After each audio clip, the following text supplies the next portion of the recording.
All right. So uh, this movie was a breath of fresh air, and I think that's the best moment to explain that I was not watching this franchise on chronological order, neither on release order, because I'm not one of the smartest guys on earth. So I just made up a new way to watch the Star Wars franchise. So the first movies I watched was main the mainline movies, like episodes 1 to 9. So I watched those, and then I went to the spin-offs like Solo, Rogue One, the Clone Wars movie, and the unfortunate ones like holiday specials and the Ewoks movies, which I still need to watch. So when I say this Clone Wars movie was a breath of fresh air, it's because I was in a four movie streak, like four bad movie streak, like episode 8 and 9, and then I went to Solo, which all three are like bad movies. The Solo being the the best one of these three, and then I went to Rogue One, which is for me it was like an medium quality movie, and then I went to the Clone Wars movie, which is like not great, but it it is a lot better than the ones that I watched previously. So yeah, I also heard that this is not actually a proper movie, but the three first episodes of the TV show, like they made the Clone Wars TV shows, and then they took the three first episodes, edited them together, and released it as a movie. So I can see like some decisions on the script that uh, were clearly made for TV and not for a proper movie. Like we can see the three episodes um, where one of them ends and the other begins. Or maybe I'm totally totally wrong on that, but like because I didn't watch the TV show, so someone just told me that like it was the three first episodes.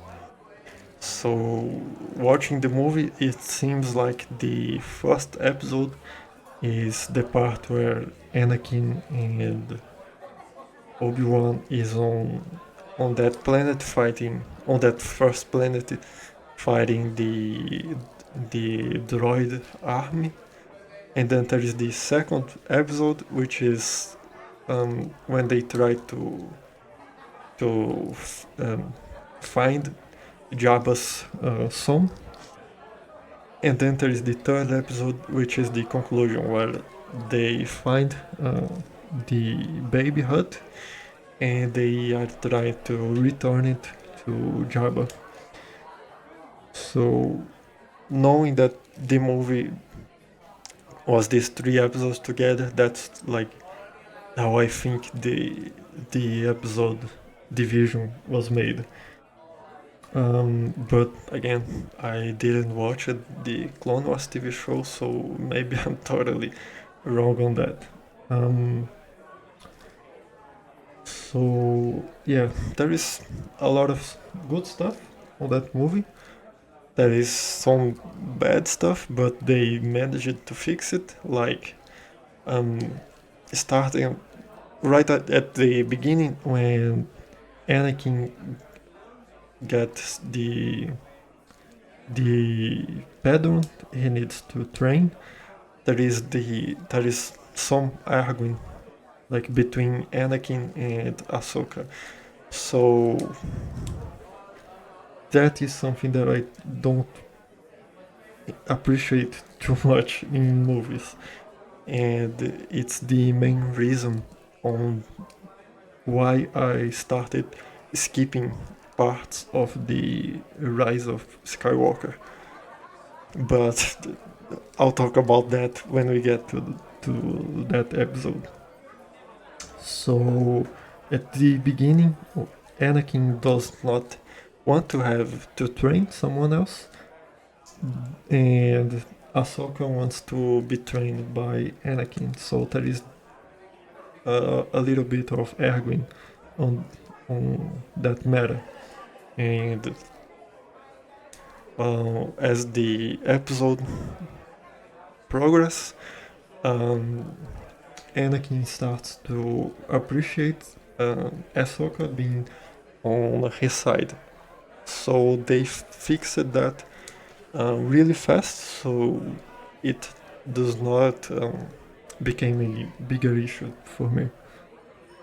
But if like they dragged that for a couple more minutes, yeah, the movie would be way worse for me.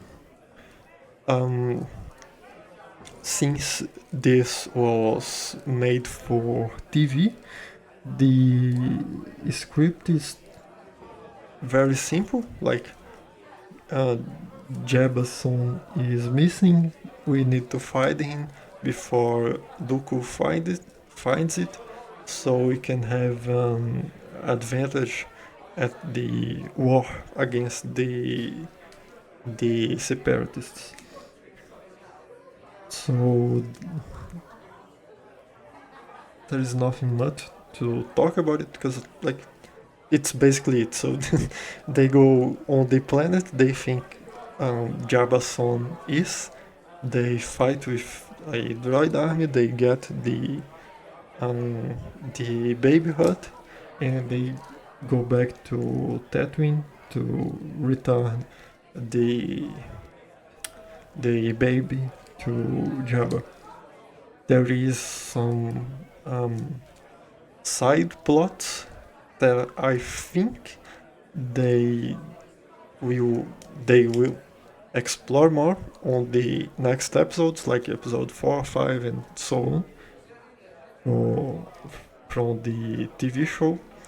But since this movie is just the three first episodes, we don't actually get to see that. Like, there is this uncle of Jabba that we see, like, I think it's to the middle, like, to the middle, or like to the more to on the second half, on the second half of the movie, um, which is not really um, very explored. It's just like Jabba have this uncle, and this and his uncle is working with the separatists.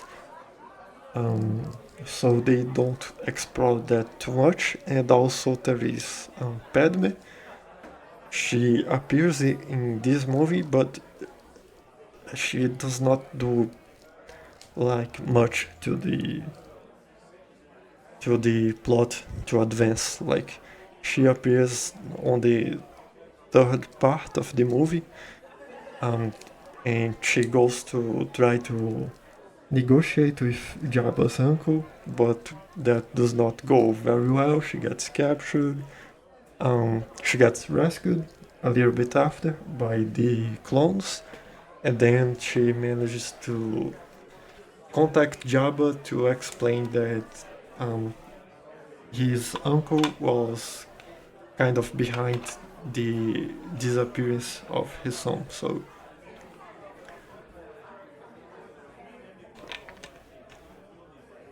So as I said, Like she does not um, have a big role to the plot, but I think that like as it was a TV show, I think they will explore her more on the next episodes.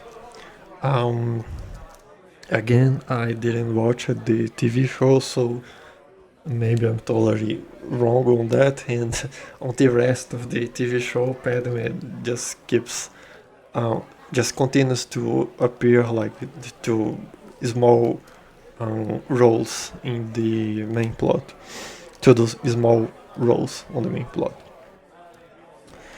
Um, but yeah, the the 3D models are really nice, but I don't know if like they are um, really good models or if I enjoy them because of nostalgia.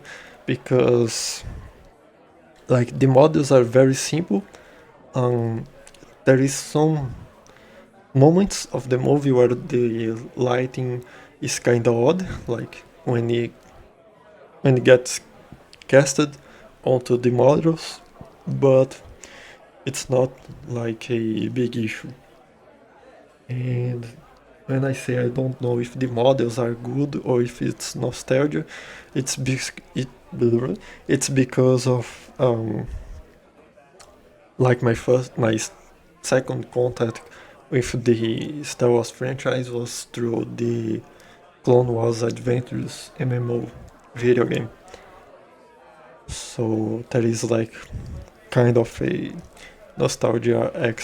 aspect to it because I saw those 3D models when I was a child, like child to teenager.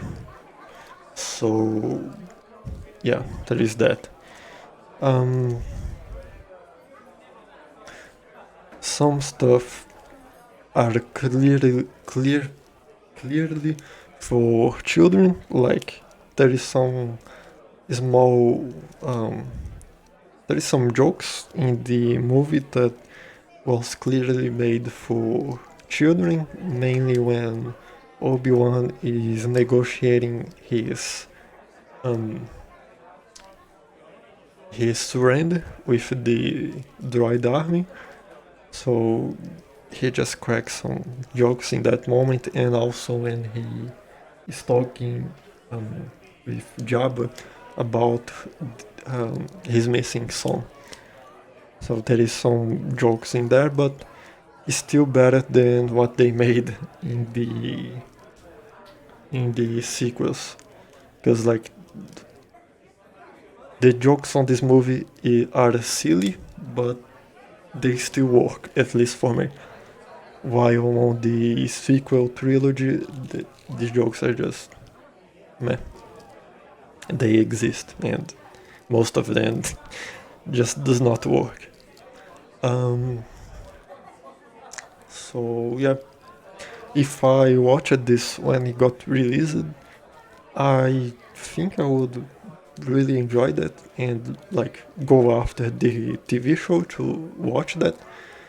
But I like in the moment I'm not really in the mood to watch 7 seasons of that cartoon. So I'll just pass on that. And like I'm not really a TV show guy. Like I prefer to watch movies that are like smaller in length, like shorter than TV shows. So it needs less time to like finish the movies, unless I'm like watching a whole franchise, like I did with Star Wars, which I don't think I will do again. Like if there is another franchise I want to cover, I'll just pass on that. And like if let's say if J.J. Abrams does a fourth Star Trek movie, I'll just watch the fourth one and maybe make a video about that, but I'll not like rewatch the first three movies that he made. So yeah, I think that's all I had to talk about this uh, movie. Also, just another thing I remember, there is the introduction of new characters on this movie. Like there is one Sith lady that uses like